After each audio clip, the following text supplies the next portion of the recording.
കുറച്ച് നാളുകൾക്ക് മുമ്പായിരുന്നു അൻസിയയുടെ ഉണ്ടെങ്കിൽ ഒരു വീഡിയോ വെളിയിൽ വന്നിട്ടുണ്ടായിരുന്നു. അതിനുശേഷം ഉണ്ടെങ്കിൽ ഒരുപാട് പേര് അൻസിയയ്ക്കെതിരെ ഭയങ്കര മോശമുള്ള രീതിയിലൊക്കെ സംസാരിച്ചിട്ടുണ്ടായിരുന്നു. അങ്ങനെ ഇരിക്കുമ്പോഴാണ് ഒരുപാട് നാളായിട്ട് നോക്കിക്കഴിഞ്ഞാൽ അൻസിയ അതിന് റെസ്പോണ്ടോ കാര്യങ്ങളോ ഒന്നും ചെയ്തിട്ടില്ലായിരുന്നു. ഒരുപാട് പേര് പറയുന്നുണ്ട് ഇതെന്താ റെസ്പോണ്ട് ചെയ്യാതിരിക്കുന്നത്, ഇതപ്പം മനഃപൂർവ്വം എന്നുള്ള രീതിയിലൊക്കെ ഒരുപാട് പേര് ചോദിക്കുന്നുണ്ടായിരുന്നു. അങ്ങനെ ഇരിക്കുന്ന സമയത്താണ് ലേറ്റസ്റ്റ് ആയിട്ടുണ്ടെങ്കിൽ അൻസിക്ക് ഒരു വീഡിയോ ഇട്ടിട്ടുണ്ടായിരുന്നു. ഇതിനെക്കുറിച്ച് സംസാരിച്ചുകൊണ്ടായിരുന്നു വീഡിയോ ഇട്ടിട്ടുണ്ടായിരുന്നു. ഒരുപാട് പേരുണ്ടെങ്കിൽ എൻ്റെ ഭാഗത്തു നിന്ന് ഇങ്ങനെ ഒരു വീഡിയോ വന്നപ്പോഴത്തേക്ക് അത് തെറ്റിദ്ധരിച്ച് അല്ലെങ്കിൽ എന്നോട് ഭയങ്കര ഡിസപ്പോയിൻ്റ് ആയിട്ടുണ്ടെന്ന് എനിക്ക് മനസ്സിലാവുന്നുണ്ട്.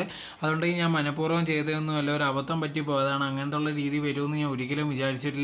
എന്നെ സ്നേഹിച്ച് ഒരുപാട് പേർക്കുണ്ടെങ്കിൽ അത് ഇഷ്ടപ്പെട്ടില്ലെന്ന് എനിക്ക് മനസ്സിലായിട്ടുണ്ട്. അതുകൊണ്ട് തന്നെ ഞാനുണ്ടെങ്കിൽ ഇനി അങ്ങനത്തുള്ളൊരു കാര്യം ചെയ്യത്തില്ല, എന്നോട് ക്ഷമിക്കണമെന്നുള്ള രീതിയിലായിരുന്നു പറഞ്ഞിട്ടുണ്ടായിരുന്നു. അതേ സമയത്തുണ്ടെങ്കിൽ ഒരുപാട് പേര് ഇതെനിക്ക് സബ്സ്ക്രിപ്ഷൻ്റെ റേറ്റ് കൂടിയതിനെ കുറിച്ചുള്ള കാര്യങ്ങൾ സംസാരിക്കുന്നുണ്ടായിരുന്നു. അത് മനഃപൂർവ്വം ചെയ്തതാണോ, ഇപ്പോൾ ഇനി പൈസ കൂടുതൽ കിട്ടുമല്ലോ എന്നുള്ള രീതിയിലൊക്കെ സംസാരിക്കുന്നുണ്ടായിരുന്നു. അതിനെ ഉണ്ടെങ്കിൽ അൻസിയ പറഞ്ഞൊരു മറുപടി എന്ന് പറഞ്ഞാൽ ഇത് കണക്ക് നിങ്ങൾ വിചാരിക്കുന്ന കണക്കൊന്നുമല്ല. ഒരുപാട് പേരുണ്ട് ഈ വീഡിയോ കാണാൻ വേണ്ടി പിന്നെയും ഇങ്ങനെ സബ്സ്ക്രിപ്ഷൻ എടുക്കുന്നുണ്ട്. അവർക്ക് ഇനി അങ്ങനെ എടുക്കാതിരിക്കാൻ വേണ്ടിയാണ് ഞാൻ റേറ്റ് കൂട്ടിയത്. അതല്ലാതെ നിങ്ങൾ വിചാരിക്കുന്ന കണക്ക് എനിക്ക് പൈസ വേണമെന്ന് വിചാരിച്ചിട്ടല്ലെന്നുള്ള രീതിയിലായിരുന്നു അൻസിയ പറഞ്ഞിട്ടുണ്ടായിരുന്നത്. എന്തായാലും ഇതേ കണക്കുള്ള തെറ്റ് ഞാൻ ഇനി ആവർത്തിക്കുന്നില്ല, നല്ല രീതിയിൽ തന്നെ പോകുന്നുള്ള ഒരു വിശദീകരണം തന്നിട്ടുണ്ടായിരുന്നു.